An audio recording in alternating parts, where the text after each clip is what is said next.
Dr. John Jaquish has come out with a lot of solutions that help people from bone health and increasing that bone density to exercise, build muscle mass, and we talk about a lot of things. It's a joy to get to know such a personality.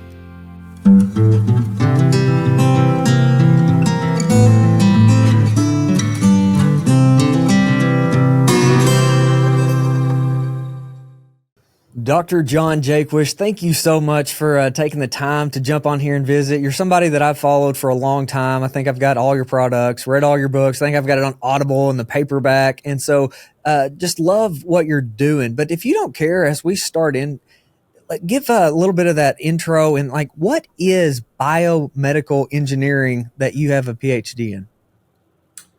Well, Logan, thanks for having me. Biomedical engineering is it's somewhere between engineering logic, bioinformatics, and just general physiology. So it's taken a slice out of a couple of different things and looking at them all together. And what I liked about biomedical engineering is it's one of the few things you can study that encourages interdisciplinary referencing. Big deal there.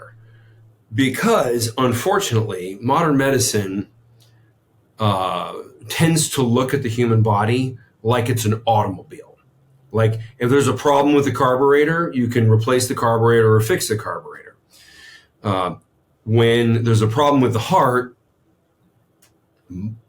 most cardiology writing and research looks at the function of the heart, and as in the problem is contained there, or somehow it's like we got to fix the heart, whereas it might be a nutrition problem. And cardiology research doesn't necessarily look in that direction. They're like, well, that's really more of what a nutritionist would look at. And so it's sort of like there's a wall there. And whereas biomedical engineering is just sort of like, no, we're not going to look here or here. We're going to look at the whole thing. I think that's fascinating that you brought up that interdisciplinary approach, because I feel like that's kind of what we're missing in health and wellness in general. It's all these siloed aspects that act like they don't impact each other.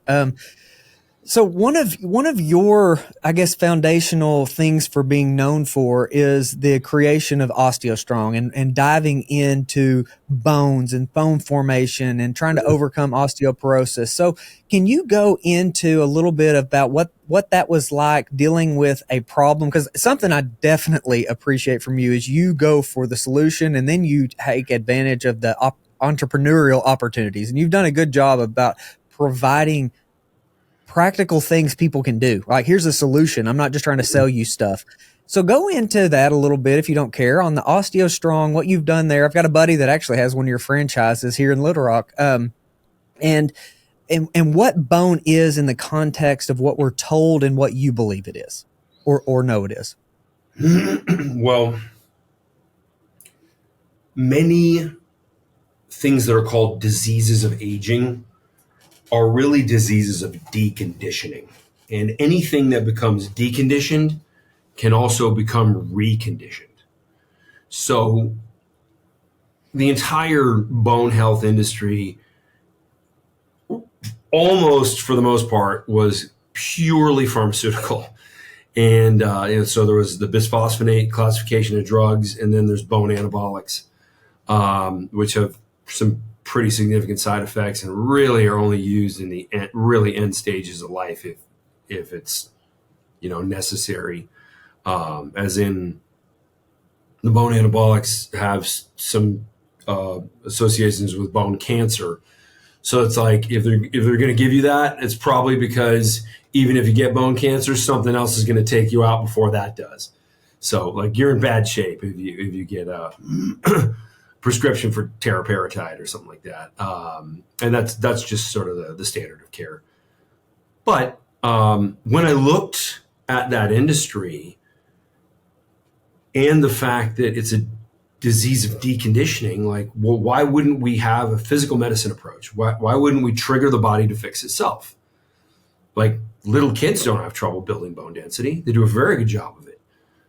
But as adults, we lose it. Well, what's the difference? The difference is mechanical loading. So little kids are running and jumping and absorbing high impact forces. These forces are far greater than forces that we would lift weights with. So for example, the minimum dose response for growing bone density in the hip joint, or in the hip, the whole the femur, the greater trochanter, and the pelvic bone, 4.2 multiples of body weight. If you're not achieving 4.2 multiples of body weight, you're not stimulating bone density development. Well, the world record squat is 4 multiples of body weight. I know the guy who holds that record. His name is Matt Wenning. He was a co-author on the hypertrophy program.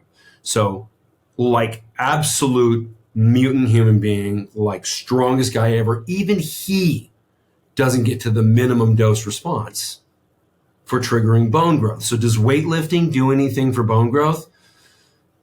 Maybe in highly deconditioned people, you can find a few studies that will indicate that. There's a few fraudulent studies out there that will suggest, like done by people who have a weightlifting business that says it's conflict of interest, whatever. It happens. Sometimes it happens subconsciously. So, like a group of researchers will very carefully select a group of people for test subjects, and they don't understand their bias is going into the selection process. So because they see who succeeds and who doesn't, so it's easier to do that.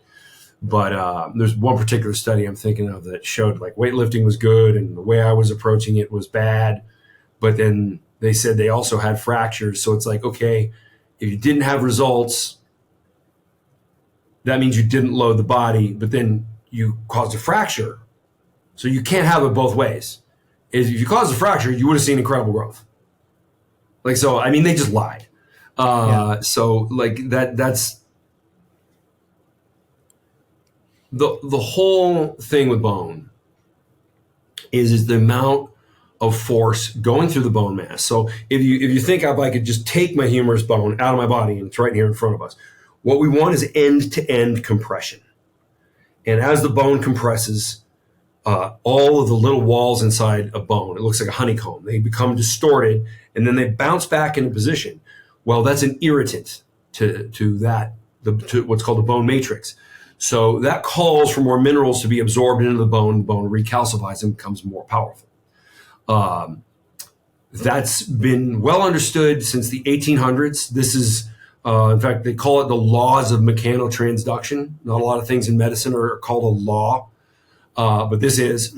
So very well understood, yet all of that was ignored when it came to how we were going to treat bone loss in the postmenopausal population. And so I just went the other way. I'm like, okay, we don't, like, high impact is the best thing for bone, but obviously that's got some dangers associated with it. So instead of doing high impact, let's emulate impact. And that's what OsteoStrong technology does.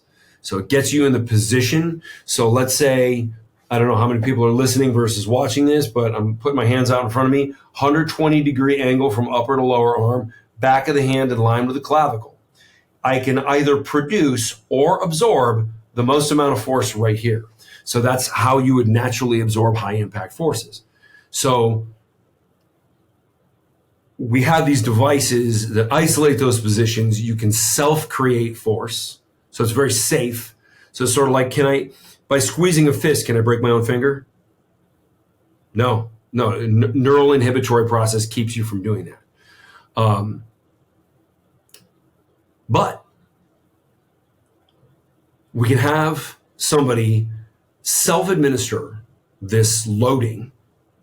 They can load up to the point that their comfort will tolerate. So you just go until it's just, you can't, until your body's just kind of stopping you. And that becomes an osteogenic loading moment because the load keeps getting higher and higher and higher as the bone density increases. So you see a measure of functional bone performance over time with these OsteoStrong devices. And it shows up right in front of you as you're doing it.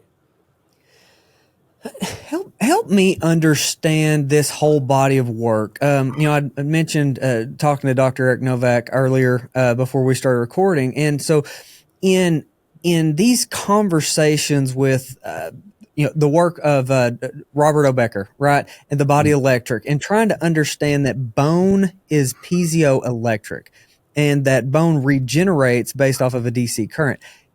Is that mechanical pressure converted into DC current? Is that part of what is going on and stimulating the central regeneration? nervous system does provide that.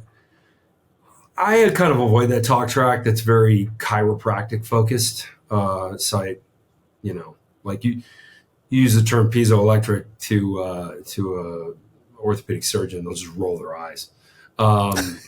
That's like walking into a hospital with a broken arm and saying you have an owie. Like, no one's going to take you seriously. But yeah, it ultimately, as that fatigue happens, that's what triggers the neural inhibition. That's what keeps you from hurting yourself, but also is the stimulus for basically the osteoblasts, the new bone cells to pull in minerals and recalcify.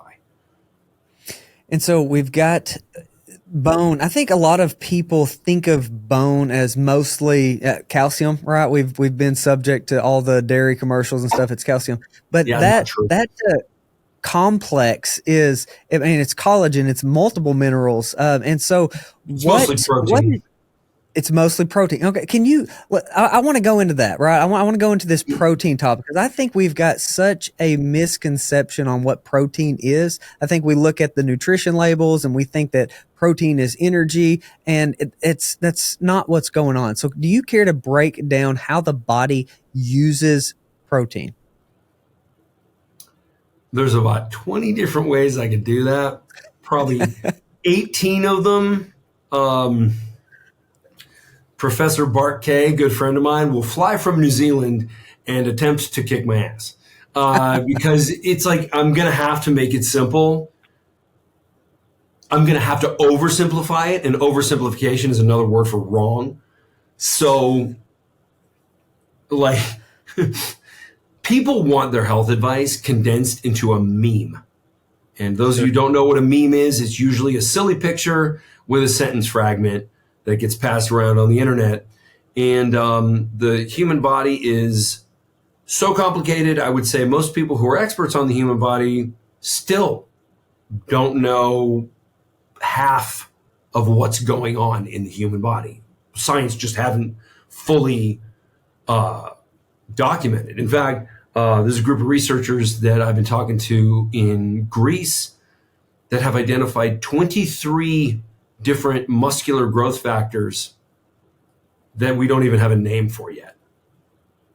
Like, just different growth factors that show up for different reasons that contribute to muscular growth that, it's like, I think people think it's like just testosterone and like IGF-1.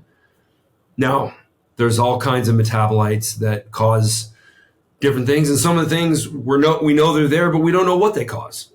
So, but back to your question about protein.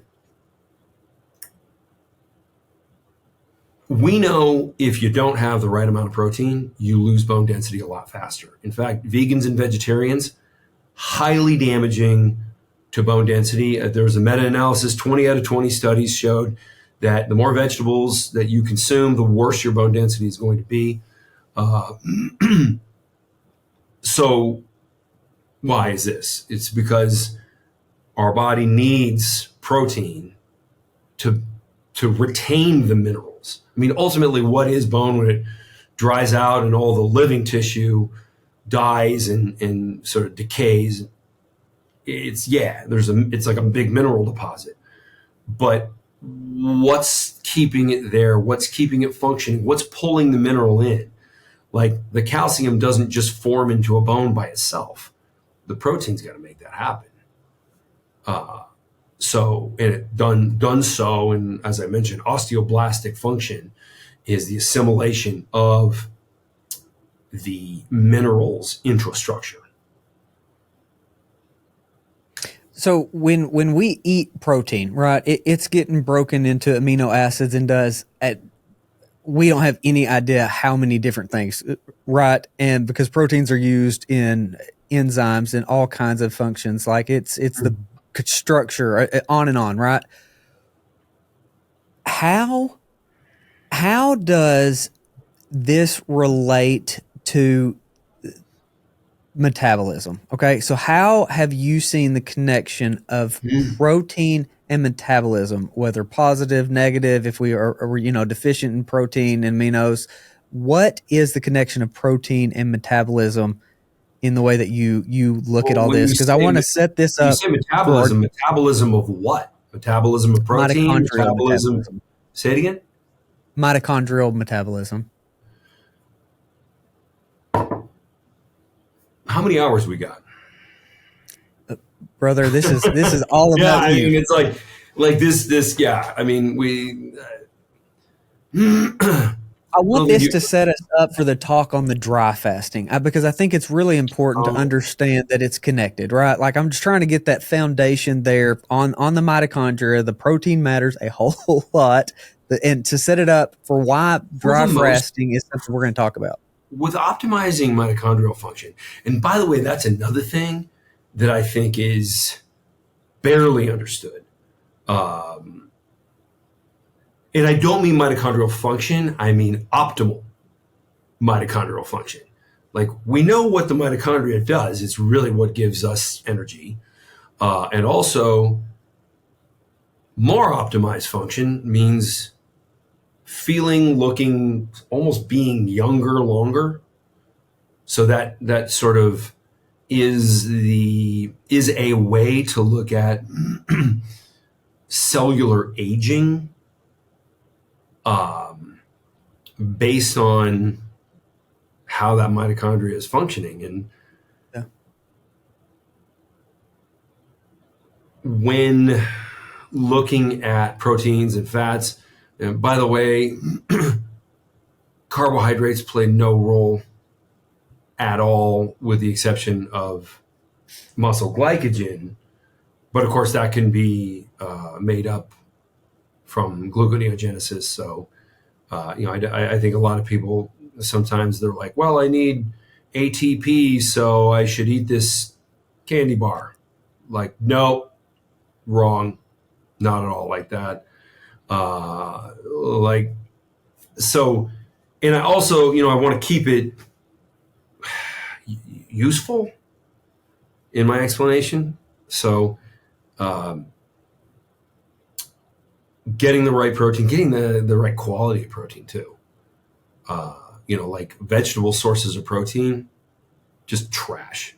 Like your body can use only small percentage. In fact, there's no vegetable source of protein that is usable above 9%. That's the best. So, if you get 100 grams of protein from broccoli, which you'll probably die if you try that, just because you got to eat 7 pounds of broccoli to get there. If you do, you'll have an intestinal blockage, no doubt. But it really, if you get that 100 grams of protein, it's really only 9 grams of usable protein, which is a couple bites of steak. Yeah. So you can imagine how much broccoli I eat. a lot. Fucking zero. Let's go. No. Yeah, I know. I was being facetious. I know you're kidding. Yeah, sometimes broccoli. In fact, I went to this restaurant recently, and I told them just the steak. You don't need to bring me anything else. They put the broccoli on the side. Anyway, I ate the steak, and they're like, "Would you like to take that home?" And I'm like, "No, I ate everything. That's food. That's not food." And the woman, I don't know. She was in the mood to fit shame me. Just gave me a big eye roll. Saying that the vegetables are not food, but I wouldn't eat them. It's trash. Have they? What is the now as of 2024 the largest? I want to word this very carefully. It seems like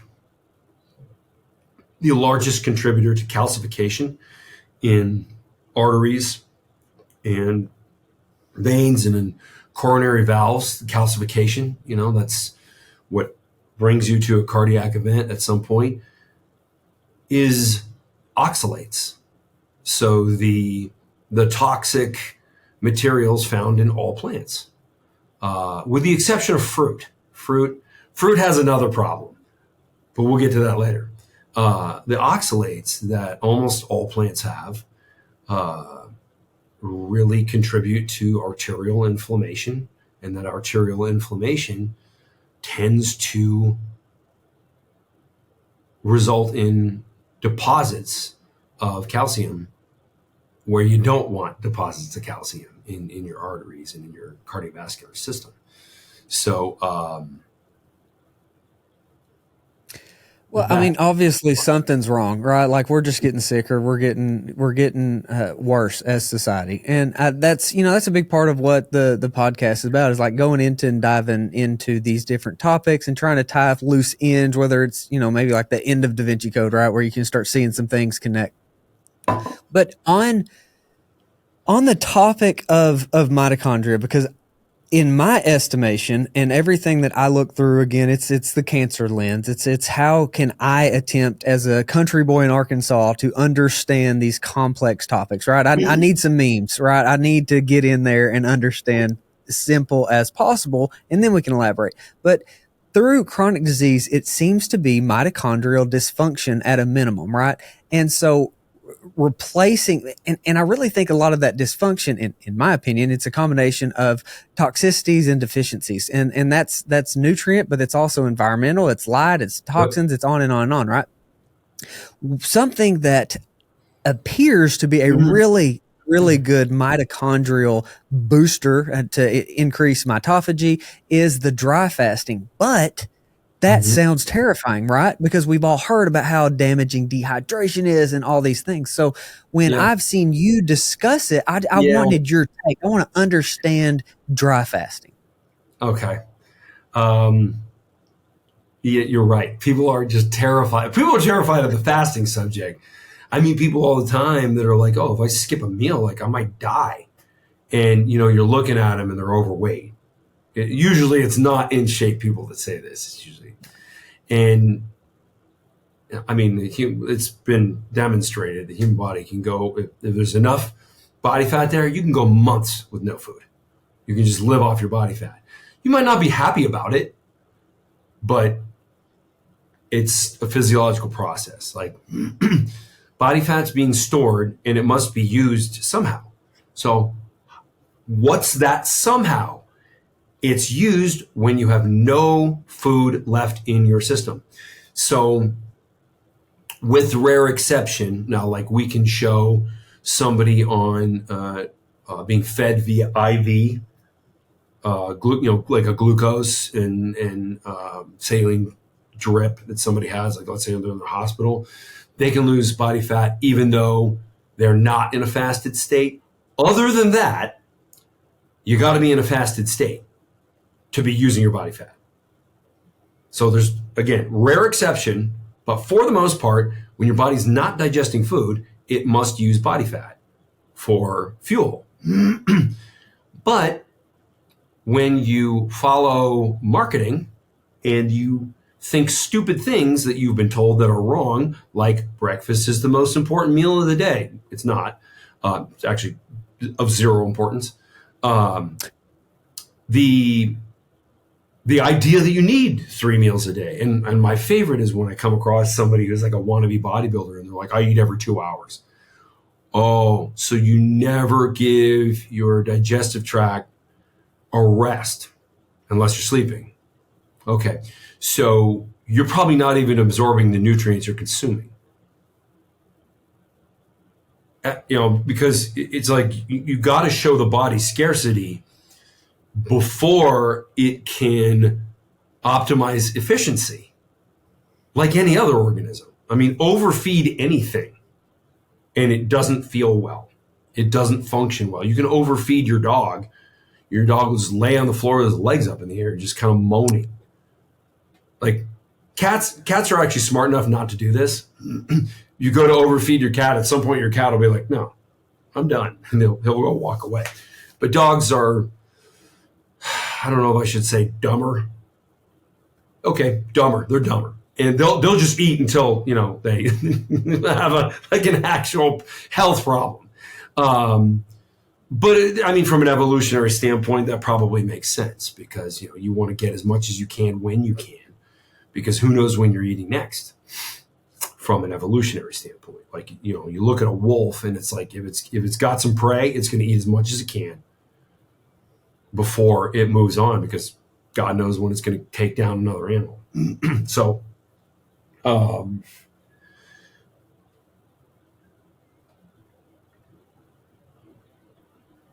being in a fasted state is so important, whether you're quote fasting or not, or you're just, like for the most part, I eat one meal a day. That gives me the benefit of fasting, yet I don't get chewed out when I go home because my wife doesn't want to eat by herself. So yeah, that was a curveball. I didn't realize like my multi-day fasting that I used to just love, especially like dry fast multi-day, best. Yep. E-break on that. Yeah. Caroline doesn't want to do that. So that's been a bit of interference in my progress, but it's okay because I love my marriage. So I got that going for me. So, but once people realize like the results they can get by just skipping some meals, it's profound. And then if you take water out of the equation, where does the body get water? So everything you've been told about hydration, for the most part, came out of, I believe it was in the 70s. It was the Gatorade Research Institute that first came up with you need 8-ounce glasses of water a day. And of course, that sounds boring. So here's some Gatorade, which we put sugar in to make it addictive, and electrolytes so you don't cramp. So you think, hey, I'm a better athlete because I drink Gatorade. Not so ironically, it will surprise no one that those orange coolers on the sidelines of like NFL games, there's no Gatorade in there. It says Gatorade. There's water in there. Like, you notice the coaches never get drenched with like a green liquid or a blue liquid or a red liquid. It's clear. Why is that? Well, because it's not Gatorade. Yeah, I mean, like they know, but they're also, Gatorade's a sponsor, so they can't make a big thing out of it. But that's where a lot of that research came from, and that's also been supported by a lot of bottled water companies. They kind of jumped on that bandwagon. Sure, okay, like I just ultimately.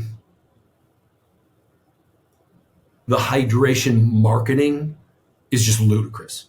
Like there's nothing backing it up. In fact, the best study on hydration, I actually just made a post about this about a week ago. I think it was done in 1924. And it determined that for the most part, if you eat enough calories, and I hate that term, by the way. I was waiting for that. People ask me, they're like, how many calories do you take in a day? And I go, every day I'm at about 7.9 degrees Celsius. And they're like, what? What do you mean? I said calories. And I'm like, I converted the calories because calories is just a temperature measurement. I converted it to Celsius because a temperature measurement to take the place of digestible material used for cellular function is stupid. Problem is we don't have anything better right now. So, sure. Yeah, I guess I'll talk about calories. Aside from like the mind blistering stupidity of that particular measurement. Yeah. It's these things we're all developed. I'm on a tangent now. They're all developed to sort of confuse us, so that we would buy snack foods, or not fully understand nutrition or health. And it's a lot easier if you're confused to say like, well, here's this bottle of pills. This is what you need. And, of course, humans have actually bought, or at least westernized humans, have bought into the idea that the human body is somehow flawed. And if left on its own, it'll just self-destruct unless we have medications, which is criminal. Great. Yeah, it really is. Yeah. So, when we dry fast, do you think that one of the biggest benefits is maybe the usage of, say, visceral fat? Is that a big contributor to the positive benefits? So all adipose tissue when you're dry fasted. So like the fears of dehydration. Sometimes somebody has a headache and it's like, oh my God, I'm dehydrated. It could lead to a real health problem, or you just have a fucking headache. Like, are you thirsty? No. Well, yeah, maybe that's not it. Maybe you're having an allergy issue. Maybe you were exposed to some sort of industrial chemical, like, if you have like methyl ethyl ketone that you're using to like strip paint off of something, and you get a little bit in your sinus cavities, yeah, that's an instant headache. That doesn't mean you're dehydrated. So getting sort of to the answer and also not jumping to the conclusions based on ridiculous marketing things you've been told, that's a big deal. Also difficult to do because it's kind of guesswork. But if you dry fast, and there are two amazing studies, one study out of Germany and one out of Greece, that show 10 individuals in each one of these studies dry fasted, no food, no water for 5 straight days. And they had incredible weight loss results. I think they lost something like 2 kilos a day, which is almost 5 pounds. It makes absolutely no sense because from a calorie perspective, that's impossible. So something else is going on other than temperature / calories. Again, example that calories are stupid. But I mean, it's like I can do this all day long. But it's also, there's a lot of people who want to argue with me because like calorie deficit is like their business. So it's like, okay, no, energy deficit is your business. Calories are just the wrong thing. Like, for example, the first probably 50 grams of protein that you eat in a day should count as 0 because you just need that for like cellular regeneration. Everybody, like fat, skinny, athletic, non-athletic, you still need your eyes to blink, your heart to beat, your veins to pump blood. You need that. So like, the way we're counting this is just all sorts of wrong. And there is an effort to come up with sort of a better way to look at this. But the problem is the body does different things on different days, depending on activity, environment, stress. You also, you've probably heard competitive chess players. These are very smart people. They have incredible amounts of energy usage while they play chess. So in an hour, they can burn 3,000 calories because they're thinking. Wow. So put that in a spreadsheet. How do you measure that? Like, you can't. I mean, unless we come up with some amazing measurement system that's looking through our head without giving us some sort of other problem, like how does that all work? But ultimately, when you're void of liquids, your body has a place that it can go get liquid without you drinking it. And it's called metabolic water. Metabolic water comes from fat tissue, whether it be, as you suggested, in visceral fat in the liver, or between organs, or just regular adipose tissue that's subcutaneous, just below the skin. Now, that fat has water pulled out of it for this dry fasting. When enough water is pulled out of a fat cell, the cell destroys itself and gives you an incredible amount of energy because it floods the system with fatty acids, which is, ketone energy. Like you will notice in a dry fast, you feel like you could like run through walls. It's like you have no food, you have no water, and you feel awesome. Makes no sense based on what we've been told. But what we've been told is somewhere between inaccurate and just silly. Yeah. So when we draw this metabolic water, we're destroying fat cells. Now, regular calorie restriction weight loss only shrinks fat cells. This is why, like the contestants that were on the TV show, The Biggest Loser, they lost a bunch of weight, and as soon as the show was over, they put it all back on. And that was referred to as metabolic damage. No, it's not metabolic damage.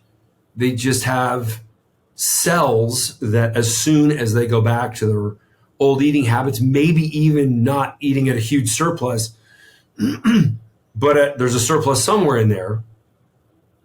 And those cells are waiting to refill themselves. But if you do it with dry fasting, the cells destroy themselves. They're gone. So much better approach, losing body fat. What does a dry fast look like on a 24 or 48, 72 hour and how you would apply it? What would you do if you're going to do a dry fast? What does that look like, time frame, and break that out a little bit? I'd say the best way to do it, I mean, you could replicate the study. Like I've done a 5-day dry fast. It's awesome. I don't necessarily recommend it. You got to break your fast with like bone broth and real slow because your digestive system's been shut down and you don't want to fire it back up by eating 40-ounce ribeye. Yeah. Even though that's as soon as you taste food, like instantly you're like, I need to eat everything in my sight. You can't do that. So to avoid the complications, and then of course, once you sort of initiate the digestive system, you get hungry and then you can potentially eat too much. So what you have to do is like bone broth. In the study, they gave people orange juice, but they were only allowed to drink it with a spoon, like not gulp it, just to throttle how much, because remember that the study wasn't about ketogenic nutrition or meat or whatever. It was just about void of food and water and then reintroducing food and water afterward. So, and by the way, that fat loss, that 2 kilos of fat loss per day, that was measured after rehydration. So we're not talking water weight. Real powerful. Like if you want to lose, like if I were a big fat dude, like I would just dry fast for, I'd say 72 hours is actually very tolerable. I've done that 10 times, 72-hour dry fast. At the end of it, like I just because of the body fat that I'm at, I look like I'm ready for a bodybuilding show. Then of course, even eating at a deficit, after that, you put on body fat. So explain that one to me. Yeah. Yeah. So is that the body literally doesn't want to be shredded?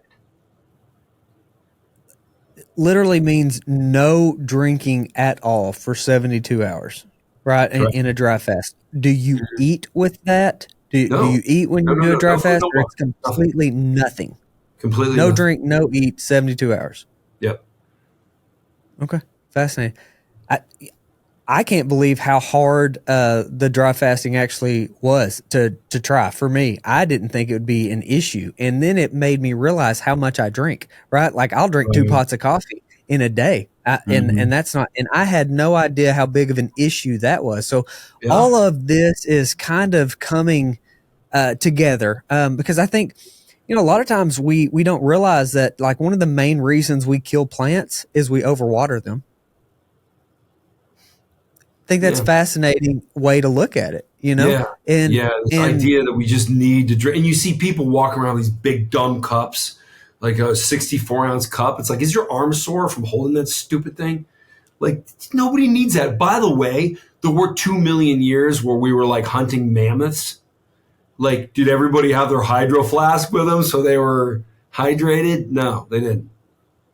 If there was Love no it. stream near where they like killed the mammoth, the moisture they got was from the meat, which is what the study that I referenced from, I think it was 1924, says you can actually get all your hydration from food. Like you don't actually need to drink any liquid at all. So the first thing that really got me to paying attention that maybe this wasn't crazy, and now let me go back just a little bit. When my little boy was diagnosed with cancer pretty early on, within a few months of just trying to figure stuff out, I got a hold of Ken Berry's book, Lies My Doctor Told Me. And Mm-hmm. I had so much cognitive dissonance, I had to just set it aside. I'm not ready to accept anything that was in that book at this time. And so Of it took course. me a long time to come back around, right? But I say that to say one thing in a lot of the people that I genuinely respect in the deuteronomics field, so deuterium, they don't drink much. Like they don't drink much at all. And I think the focus on that is from having lower deuterium levels, but it is so much bigger than just the potential of deuterium, right? So this on the metabolic side of the water impacting metabolism, I find absolutely fascinating. And the fact that mitochondria, one of the byproducts or quote unquote byproduct is water, right? Metabolic water produced by the mitochondria. Fascinating. It's absolutely fascinating. So how do you rationalize if something is crazy or something you're willing to try, or how do you go about trying to dissect different avenues that pop up? Well, for me, like I read the research. Like, what's the evidence? Now, fortunately, I can do that. A lot of people have trouble reading research. It's I think a lot of peer-reviewed academic research is unnecessarily complicated. I do see this sort of unnecessary use of acronyms and big words, and I don't write research like that. The research that I've published, like I try and make it so that the smarter college graduate could read it and go, okay, I understand this. Yeah, I mean, like they say you should write things so that a third grader could read it because most people read at a third grade level. Well, I don't think the people listening to me are most people. In fact, I can tell by the comments on social media that the people who understand my book, weightlifting is a waste of time.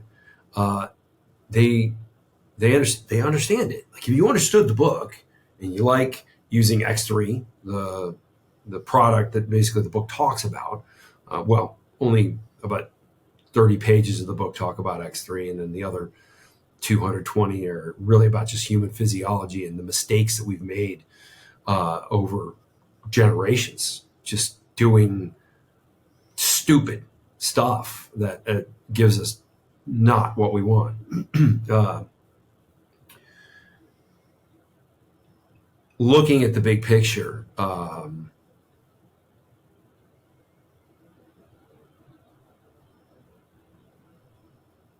we have to try and do a better job of understanding these things.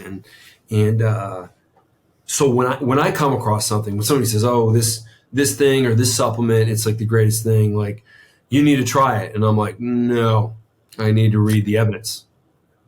And because trying it, like, first of all, trying anything puts your emotions in the middle of it.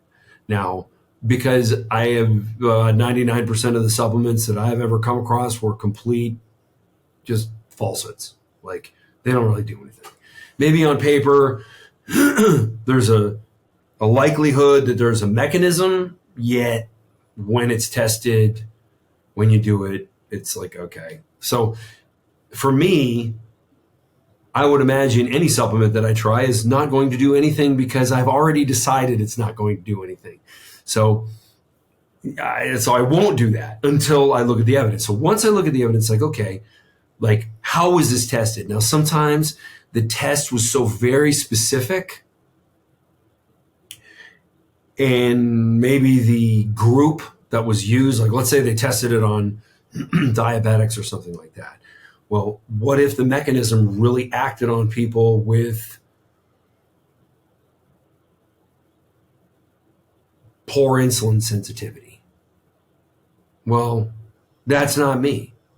So whatever the hell that supplement is, it might be good for people with diabetes, but that's not how they're selling it. They're telling everybody this is like, the greatest thing. Right. That's one of my issues with the GLP-1, GLP-2 inhibitors like Ozempic or semaglutide. Like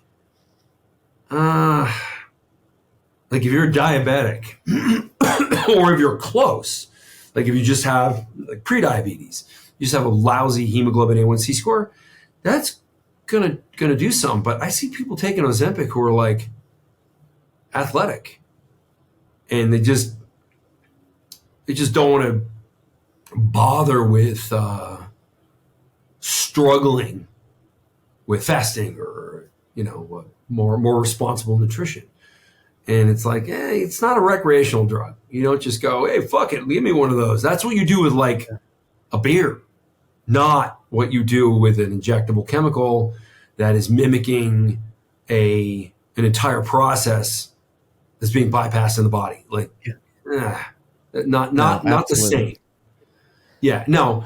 Still, I think Ozempic and that whole category of drugs is a good thing because it shows people that if they skip a meal, and they will because they're not hungry, because really that's what it is. It just keeps you from being hungry.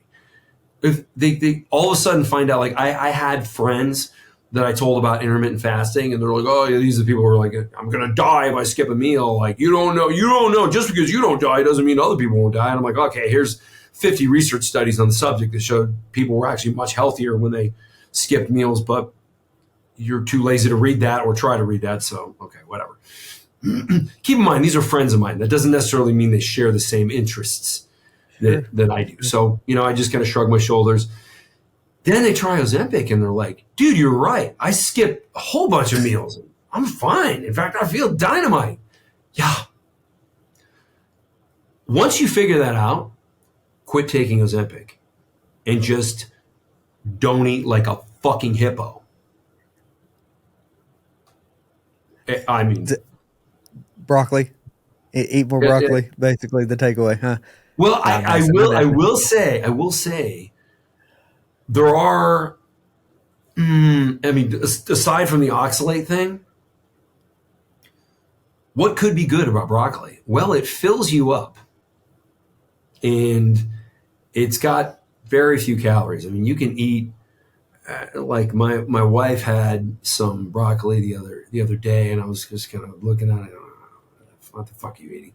But she had this broccoli, and she's telling me this, however much the amount was. It was, I don't know, like 8 ounces.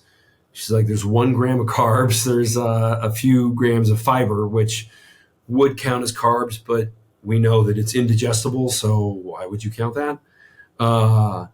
And then, like she eats that and it kills her appetite. Okay. Well, that's something.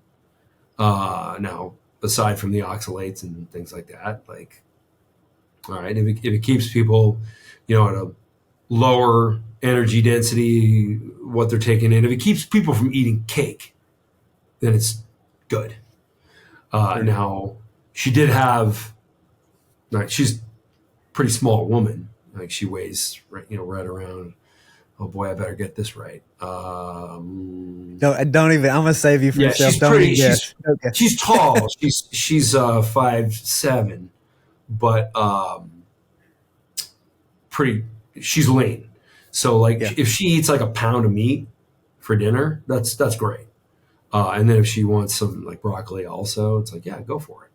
because it's just going to kill your appetite and it's going to keep you from wanting junk food later. Yeah.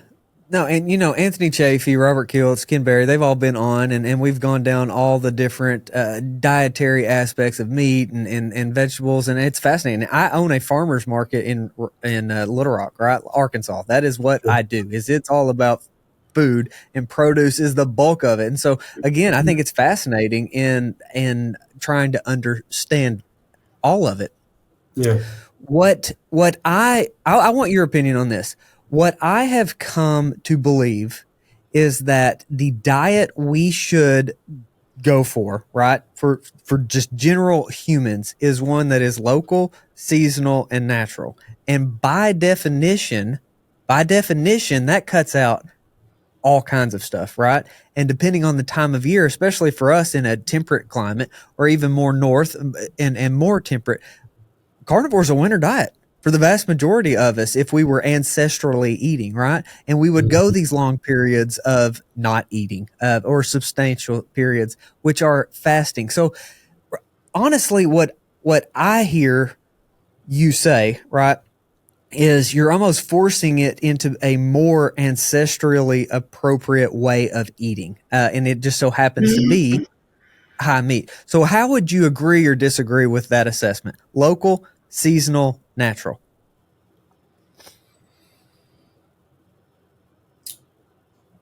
There's a few, like I could argue against that or in favor of it, because there's evidence that supports either. So I'm not going to have a strong position really either way.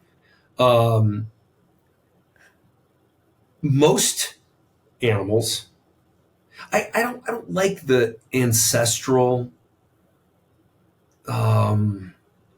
necessarily. Like, yeah, for 2 million years, there's a great anthropological study that basically examined just remains found from millions of years of fossils, and you can tell what people ate by looking at the remains, even the calcified fossil remains. We can still have a pretty good idea. And it turns out that for about 2 million years, we ate all meat and on average consumed 4 ounces of carbohydrates per year. Now, where do we find carbohydrates and when do we find carbohydrates? So this is the interesting part about Ancestral. Well, vegetables don't actually exist. They're just plants that have been selectively bred. Like you ever seen in nature the cucumber forests or the eggplant fields? Yeah, where in the in Yellowstone Park is the tomato forest?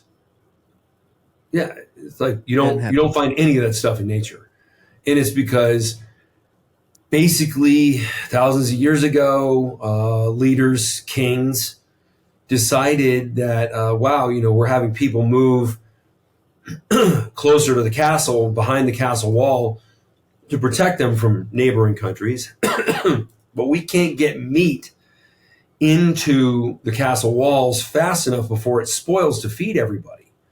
And also, it is in limited supply. So I'm going to go talk to the farmers and see if they can come up with some sort of plant that's got like a meaty seed pod that's got some retained moisture in it, and we'll feed that to the peasants, and then we'll tell them it's healthy because it's going to be cheaper and easier to get them fed that way. And so farmers went, okay, we're going to take this plant and pollinate it with this other version of the same plant and see what happens. And so that's when they get larger seed pods. And that's where like beans and peas came from, corn came from, like unmolested corn that used to grow in nature. The corn stalks are about that long, about that big around, like useless. Well, and the same argument can be made for fruit, right? So like a banana 200 years ago is completely different. An apple or anything that we eat, right? Like, you look at like the wild pawpaws. Yeah. It's completely So, different than even the right. cultivators. So for the most part, carbohydrates just didn't exist in nature that we could digest. Some from time to time, there was some fruit out there. An original strawberry is about that big, and so whereas now a strawberry is like more than an ounce. It's like 1.3 ounces for strawberries are that big. Like that's not what they're supposed to look like anyway. 4 ounces of carbohydrates a year for 2 million years. So basically, people just hunted. That was it. And also, I don't know if this is necessarily ancestral, but it's just kind of obvious. Most animals eat one or two things. Like primates will, like you see gorillas, they'll eat monkeys or some other small animals, but for the most part, they're plant-based. A shark will eat seals and sea lions. You know how big of a difference there is between a seal and a sea lion? Not much. So everything's eating one thing until you come to humans, and then we have this idea that we should have a colorful plate. Isn't that cute? Yeah, it's crap. That's totally untrue. Not like, I think it really boils down to the fact that really we should be eating one thing, which is muscle meat. No, now if it's from birds or fish or big herbivores, that's sort of splitting hairs. Like we get our nutrition from animal protein, and we always did. And I mean, can a human survive on shit that they're not supposed to eat that's semi-toxic? Survive, but not do well. Yeah. Well, I appreciate you taking the time to visit with me and go through the wide range of topics we discussed. The X3 is great. Definitely something that everybody needs to check out and as a potential solution. Love the other stuff you come up with, the vibration board that pairs with it. It's fantastic. Daniel was on recently, and of course, I mispronounced your name. I had only read it, and so I think I called you Jaquish in there. So I didn't want to send that to you, but just want to die. But Daniel's great, man. I love him. I love what he's doing with the meat. So is he the one that taught you how to say my name? Because you got it right. Yeah. Yes, okay. He did. Yeah, he instantly corrected me. He was like, Jaquish. And I was like, because I had just read it. I hadn't heard it. How would you know how to say it? Right. But no, thank you. What do you have next? Definitely, we'll tag all the pertinent things that you're doing. But what's next for you? There's a few things coming out for X3. We got a shorter set of bands that are great for shorter people, women, but also for lengthened partials. So the most anabolic. So you know how when you do an X3 set, you diminish the range.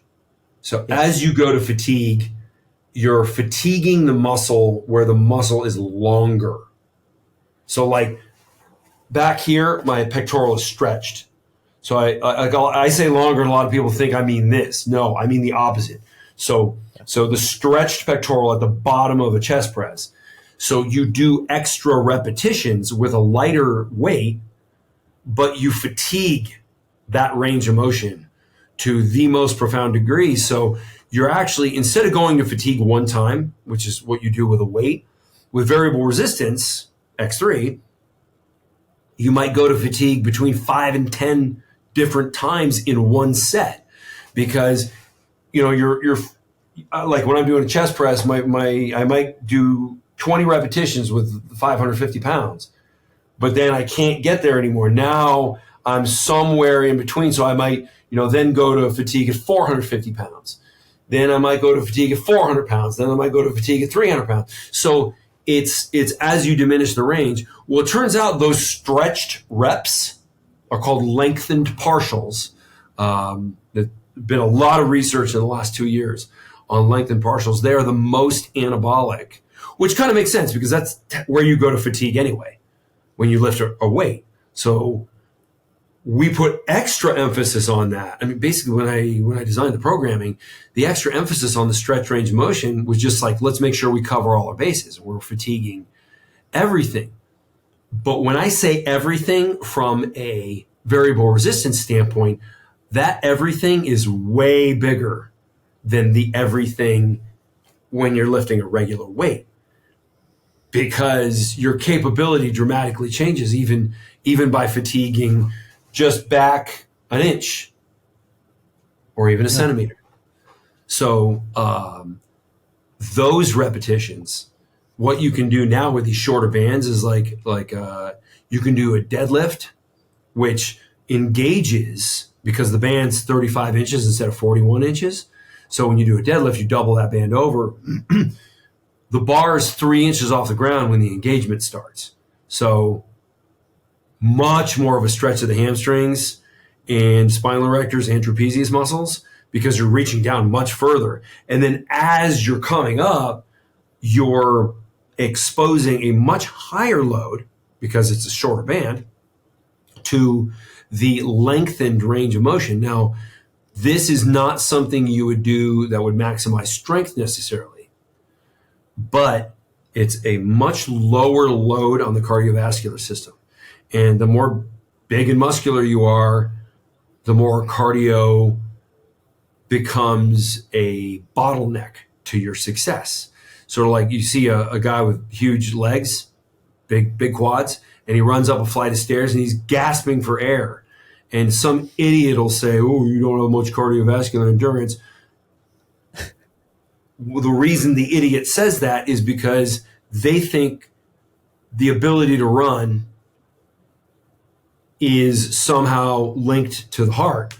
Well, when you have a larger quadricep, my quadricep, I remember I was in the Munich airport with some skinny guy that I used to work with.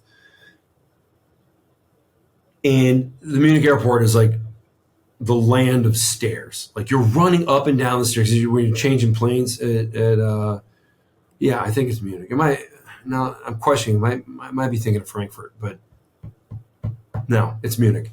Like you land, you got to go through immigration. You go like up and down like 2 flights of stairs because you got to bypass some part of the airport. You go through and they ask you a couple of questions and act like their country doesn't have a completely porous border. And then you go and you got to go through security again. So it's like you're constantly running around and you go up and down. It's like 6 flights of stairs. And my quadriceps are probably 3 times the size that this guy's were. I'm a little out of breath. And there's a reason I don't work with this guy anymore, because he's like, oh, your cardio is not so good. And I go, no, my quads are 3 times bigger than yours are. So they draw more blood. That does not mean I have bad cardiovascular function. In fact, strength athletes, there are more than 100 studies in a meta-analysis that show that strength athletes have better cardiovascular health than endurance athletes. And it's because they've got a bigger engine that's providing a more consistent demand on the cardiovascular system, forcing it to perform at a higher level. Whereas if you're an endurance athlete, you get a cardiovascular benefit when you're running, and when you're not running, you don't. Yeah. Yeah. So that's just one of those like health fitness myths that's out there. That's just like beyond stupid. Because I guess cardio queens just don't have the mental ability to grasp that a larger muscle just has a larger blood demand, and is also a metabolic engine that's running 24/7. Yeah. Love it. Shorter bands, bigger bang for your buck. I love it. Yeah. And so the way the volume program works, I don't know if you've checked that out yet. So we do the first set focused on strength. And as we know from the traditional X3 programming, you want to maximize your strength. You don't need to do much volume.